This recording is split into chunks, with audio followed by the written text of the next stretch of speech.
जय माता दी दोस्तों, कैसे हैं आप सब। आज इस वीडियो में हम आपके साथ शेयर करने वाले हैं अष्टमी और नवमी पूजन के बाद हमें कन्याएं कब और कैसे जिमानी होती हैं, कन्याएं हमें कितनी साल की बुलानी है, कन्याएं ना मिलें तो फिर हम क्या करें, कैसे कन्या पूजन करें और साथ ही में हमें कन्याओं को विदा में क्या देना चाहिए, कन्याओं को विदा कैसे करना है, कन्याओं का स्वागत कैसे करना है, कन्याओं का पूजन कैसे करना है और जाते वक्त कन्याओं से हमें क्या कहना है। सारी जानकारी इस वीडियो में मैं आपके साथ एक एक करके शेयर करने वाली हूँ। तो चलिए वीडियो को चालू करते हैं और देखते हैं। तो सबसे पहले देखिए, हमें अष्टमी और नवमी की पूजन करनी है। पूजा हमें वैसे ही करनी है जैसे हम पहले दिन या फिर पूरे 9 दिन तक करते आए हैं। बस फ़र्क इतना है कि हमको भोजन में, भोग में हलवा, पूड़ी, चने बनाने होते हैं। तो ये हमें बना के रख लेना है, पूजन कर लेना है। पूजन के बाद हमको कन्याएं बुलानी है 2 साल से लेके 8 साल तक की। इतनी बड़ी कन्याएं हमें चाहिए। कन्याएं जितनी आपको मिल जाए उतना अच्छा है। आपको 9 मिले, 5 मिले, 2 मिले या फिर 1 ही मिले, उसका पूजन करें। पूजन कैसे करना है देखिए, सबसे पहले हमें साफ़ सुथरा एक आसन बिछाना है। आसन पे कन्याओं को बिठाना है, उनके पैर पूजने हैं, पैर धोने हैं। उनके पैर धोने के बाद हो सके तो अपने साड़ी के पल्लू से उनके पैरों को पोंछें। उसके बाद उनका तिलक करें। तिलक पे फिर उनको अक्षत लगाना है तिलक पे, और उसके बाद उनके हाथों में हमें मोली बांधनी है। जैसे हम माता रानी को सबसे पहले भावपूर्वक छींटों का स्नान कराते हैं, फिर तिलक करते हैं, फिर मोली चढ़ाते हैं, ऐसे ही हमें कन्याओं को तिलक करना है, हाथों में मोली बांधनी है, अक्षत चढ़ाने हैं। उसके बाद ये हो गया उनका पूजन। तो इस तरीके से कन्याओं को पूजन करना है। हो सके तो आप ना आज के दिन, कन्या पूजन वाले दिन, महावर कन्याओं को जरूर लगाएं। महावर अगर कन्याएं नहीं लगवाती, जैसे स्कूल वाली हैं, स्कूल जाना है तो नहीं लगवाएंगी तो कोई बात नहीं, थोड़ा थोड़ा सा अंगूठे पे लगा दें। नहीं लगाएं तो कोई बात नहीं, आप उनका पैर जरूर धोएं। पैर धोने के बाद उनका पूजन करें, जैसे मैं अभी आपको दिखा रही हूँ। ये काम करने के बाद फिर उसके बाद उनको भोजन कराना है। भोजन में जैसे हमने हलवा, पूड़ी, चने जो भी बनाए होते हैं वो तो देने ही हैं। उसके अलावा हमको कोई भी सब्जी एक बनानी है जो कन्याएं खा सकें, भोजन करके हमारे घर से अच्छे से जा सकें।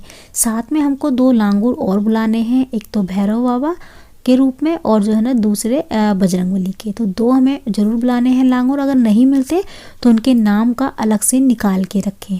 अब जैसे मान लीजिए मेरे को अभी 3-4 कन्याएं मिली हैं और बाकी लांगुर हैं, तो जो मिले आपको बिठा लें। आप मना ना करें कि लांगुर ज़्यादा है हमें नहीं बिठाने, नहीं, जितने मिल जाए उतना अच्छा है। ये तो सौभाग्य की बात है कि कन्या पूजन वाले दिन आपको जितने आपके घर में आ रहे हैं भोजन करने, उतना अच्छी बात है।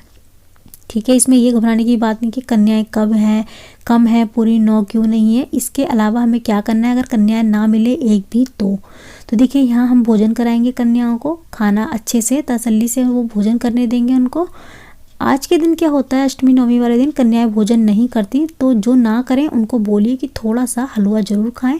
अगर वो नहीं खाती तो अपने हाथ से एक टुकड़ा ज़रूर खिलाएं उनको, मतलब हमारे घर से वो भोजन करके ज़रूर जाए।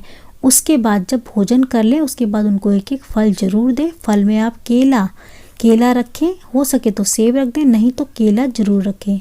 कन्याओं को अष्टमी नवमी वाले दिन भोजन में, भोग में केले का फल, मतलब फल के रूप में केला ज़रूर रखें।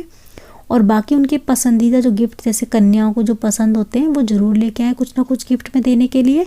दक्षिणा तो हम देंगे ही, गिफ्ट भी ज़रूर लेके आएँ। अगर हो सके तो नहीं है तो कोई बात नहीं, जो भी आप पे दक्षिणा बने वो दक्षिणा दे दें। गिफ्ट इसीलिए होते हैं क्योंकि कन्याएं ना हमारे घर से बहुत ज़्यादा खुश और खिलखिलाती हुई जाती हैं गिफ्ट लेके। और जब वो खिलखिलाती हुई जाती हैं ना, तो इससे अच्छी बात और क्या हो सकती है हमारे लिए। तो यहाँ पे कन्याओं को गिफ्ट दे दें, कन्या खुश हो जाएंगी। उसके बाद कन्याओं से बोलो तसल्ली से भोजन कर लें, जो भी उनकी पसंद की चीज़ें होती हैं आप लेके आएँ उनको दे दें। उसके बाद जब आपको लगे कि उन्होंने भोजन कर लिया है, वो जाने वाली हैं, तो उनको दक्षिणा दें।